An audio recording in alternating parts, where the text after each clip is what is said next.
In my teens, my early teens, in my 20s, in my 30s, I had addictions. And these addictions all boiled down to one thing that I was seeking, and that was love.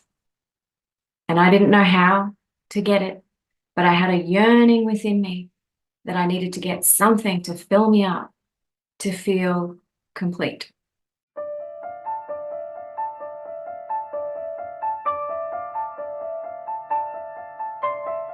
It started with exercise, an addiction to something that I thought would make me look more acceptable so that I fit in, so that I was loved and desired and approved by my peers.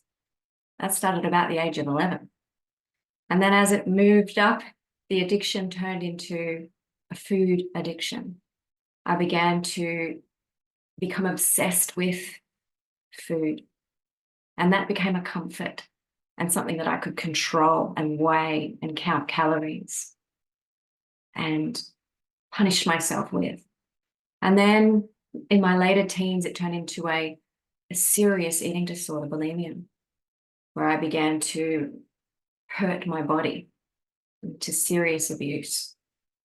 And then it turned into alcoholism when I first discovered that drinking was what everyone was doing and it looked so fun, but it turned into a very painful bottomless hole for me, where it seemed to answer all my problems during those moments of inebriation. But afterward, all my problems were bigger. And then this turned into a relationship addiction, into codependency, into romantic partners where I could live vicariously through. And these partners would save me from the world. I became codependent. And then this became an addiction to work, to study, to changing cities, to running away from myself, to seek a feeling of contentment, to drugs, to seriously damaging cycles in my life. Now, I do feel well informed when I have a client who comes to me now for addiction. Now, when I was young in my teens, I didn't know I was suffering from addiction. It didn't appear that way, certainly not to my parents. I was simply running around the property for an hour and a half every night, come rain, hail, or shine. I was just disciplined. I had a ritual. But the signs and symptoms of addiction are insidious. And it's not until you begin to become more aware of the driver behind addiction that we're seeking something from outside of ourselves to fill a void within. And essentially, it comes down to a void within our heart.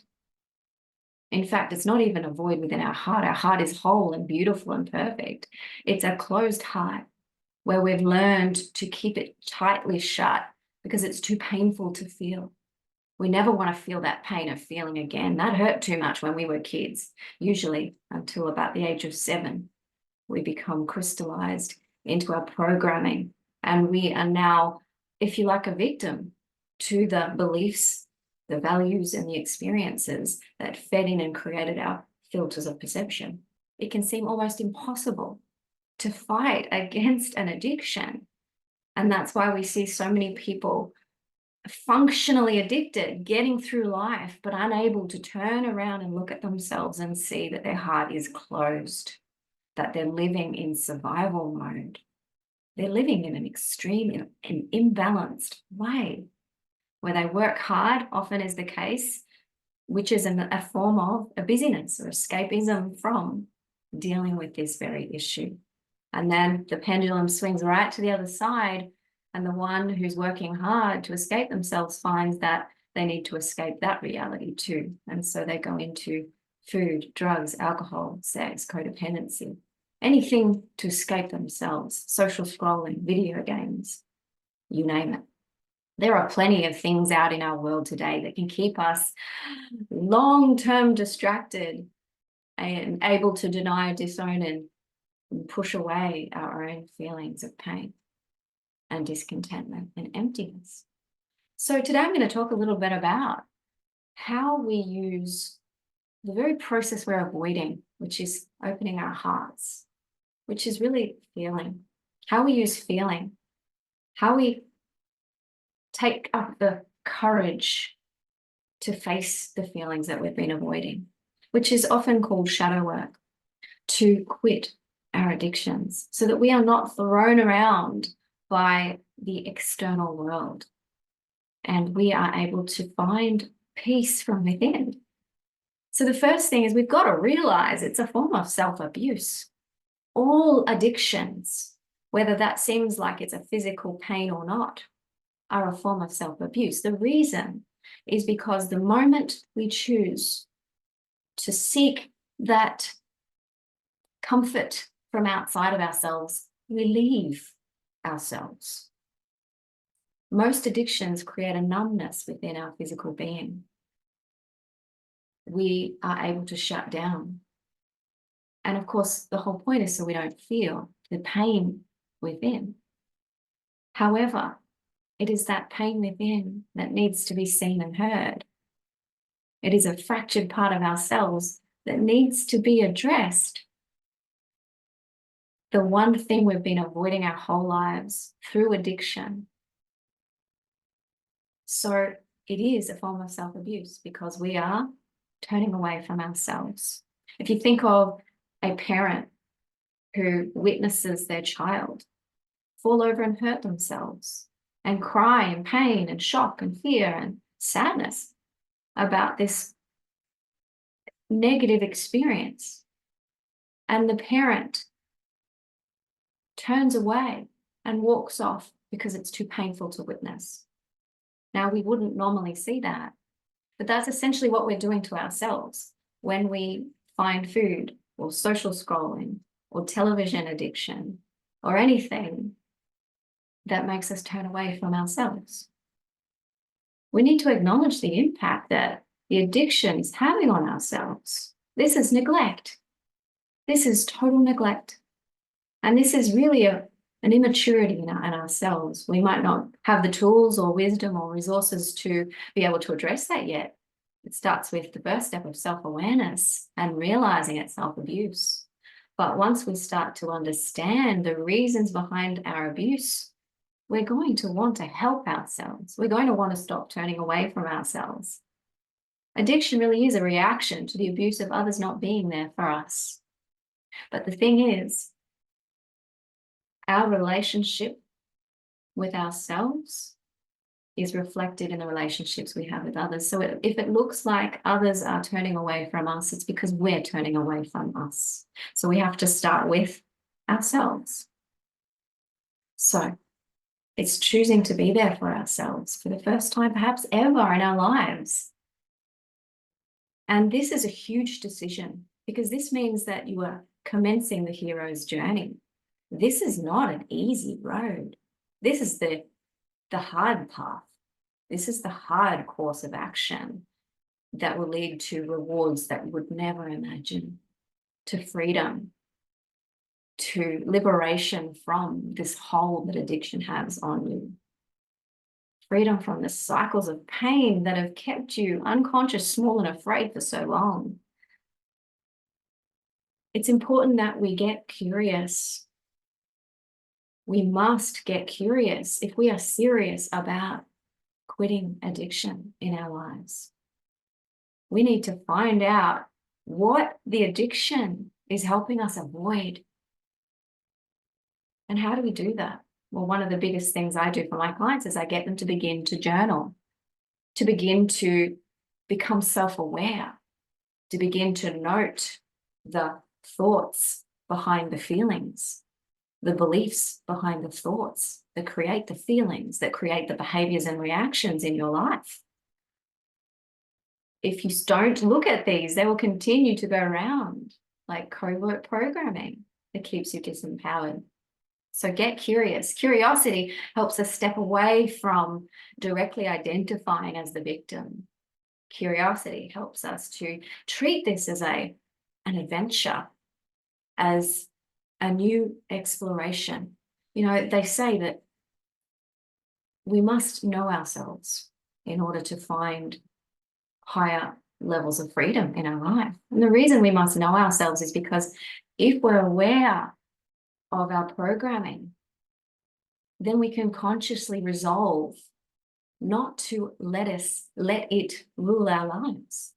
And in fact, the more we consciously choose in each moment not to let an old habit rule our life, gradually we reprogram the mind. We change our neural pathways. We find that we move into a new type of personality.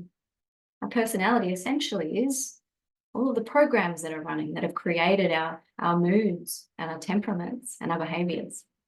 So get curious and find out. Explore your strong emotions, these patterns in your life. Explore the triggers.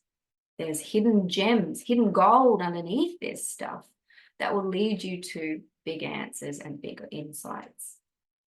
Now, it's also important to recognize that when we want to quit any habit, because an addiction is a habit, it's a well-formed neural pathway. It's something we've done over and over until it becomes unconscious behavior that we're not even aware of. You think of when you were learning to drive a car, everything was something you had to consciously think about. It could even be overwhelming. But then as you practiced and practiced, it became second nature or unconscious behavior. You no longer consciously had to think about every single little step you were doing in each moment. This is how habits are programmed too. You can program in bad habits or good habits. Obviously, bad habits are the programs that were programmed in organically because of our environment, our beliefs, our values, what was pressed into us in our programming. Good habits, there are plenty of good habits that we've been programmed with as children, but good habits generally, as you become more empowered as an adult, are something you have to consciously choose. And so whenever you want to replace a bad habit with a good habit, you need to be clear. You need to be very clear what that good habit is. So if I were to say, I'm going to quit drinking alcohol, and all day long I tell myself, I'm not drinking alcohol, I've quit alcohol, the mind brings up an image of the one thing you've been saying all day, alcohol. And so there you are in your mind's eye, and you're trying to quit something that keeps coming up fresh in your imagination. A beer, a beer, a beer. I'm going to quit alcohol. And it keeps bringing up this image every time you say that. That's not helpful to quit alcohol. You need to have a clear vision of what you want to replace alcohol with. So is it juice? Is it runs on the beach? Is it lots of fresh water from the creek? Be clear. Make it an intention. Set a clear intention and let it go. And know that you have the authority to consciously choose that choice whenever you're about to go into the old unconscious habit of drinking alcohol. And it becomes something that becomes programmed in. I've said this many times, it takes around 66 days on average to reprogram a habit, to create a new habit, a new well-formed neural pathway in your life, the path of least resistance, the unconscious behavior. So we're clear on our intention of what we want to replace this habit with, but we also need to harness the power of the heart. Focus on channeling energy from this space. We've spent a lifetime with this closed tight. For good reason. It was a protecting mechanism. Closed our hearts, usually when we were young, because we decided we never wanted to feel that kind of pain again. And so we began to function with thinking. And thinking became the master here. Ironically, 95% of our thoughts are the same thoughts from the day before. Essentially, our thoughts are simply what has been programmed in from our environment, from our culture, from our parents, from the media. So thoughts cannot be original by their very nature. We receive original, unique guidance and inspiration from our heart, by tuning to our heart. And that's why it is sometimes very difficult to quit an addiction if you have a closed heart, if you're just operating from the closed circuit system of your mind. And so we want to harness the power of our heart. So how do we open our heart? Well, that's a huge task. And you need to know this. The majority of people walking on this planet today, as far as I understand, have a closed heart. because of pain, because of trauma, because of wounding. So it's difficult to look out in the world and get an example of what opening one's heart is actually about. We don't have many mentors or exemplars out there yet, but that's beginning to change. Now, one of the first things we have to face if we want to open our heart is the fact that we got a whole lot of unfelt emotions sitting on our heart, repressed in our body. If we really are prepared to open our heart, we have to be prepared to feel those, to release those, to walk through the valley of death and realize there is no evil in feeling our feelings. You are going to be okay, even though that's the scariest monster in the cupboard, and we've kept that cupboard shut tightly for a long time. So we have to be able to really give ourselves permission to be okay with feeling bad sometimes, feeling fear, anger, sadness, shame, guilt, frustration, but doing it in a very different way than the way we've been taught. And so often I find the best way to guide a new client into this process of opening the heart is to connect with the inner child. Now, the inner child is essentially just a metaphor for parts of us that have fractured and been shut down and kept away from ourselves, from healing and feeling them. These are parts of ourselves that were hurt so badly that they did shut off and we did close our hearts. So these are the parts that we need to start to go in and hold space for. These are the parts keeping our heart closed. So we need to connect with that inner child. You can do this through many different practices. You can do this on your own. You can find amazing YouTube videos. I have one for inner child guidance. But essentially what you're doing is you're recognizing that there was no point in your life where you stopped deserving unconditional love, just like the way a child would. There was no point. You are the same person as that child was when you were young. Nothing has changed in your worthiness of love. You are worth holding space for, which means really just being seen and heard. You are worthy of that space. But you have to do it for you now. As the adult self, you have to allow yourself to tap into those parts of you that are just yearning to be seen and heard by you. That's your job now. So it's important to recognize that you can reconnect with this part of you. And there's many parts of you that you may have been avoiding your whole life and addiction is keeping you numb to. So we have to admit there's parts of us that are small and afraid within and to be okay to hold space for them. Now, we're going to have a whole lot of beliefs that will come up that we're going to have to challenge during this process of quitting an addiction. As you journal, as you become self-aware, as you start to reverse engineer the data that you've collected around your patterns and triggers, you'll find that there are belief systems holding up this paradigm in your life of fear, which is the driver of depression and anxiety, fear. And so we have to root these beliefs out. We have to challenge these beliefs. We have to reframe them. We have to bring them together, gather them up, and realize they're generalizations, distortions, and deletions of the truth, and that they're shadowing your lens and blocking out opportunities and good things in your life and keeping you stuck in cycles of disempowerment. And so this is also something that you have to spend time on. You have to value. You have to recognize it's part of the hero's journey. Yeah, it's not always going to be convenient and it's not always going to be fun, but it's essential to becoming self-aware because we need to build this relationship with ourselves. This is what you are seeking. You are seeking a relationship with yourself.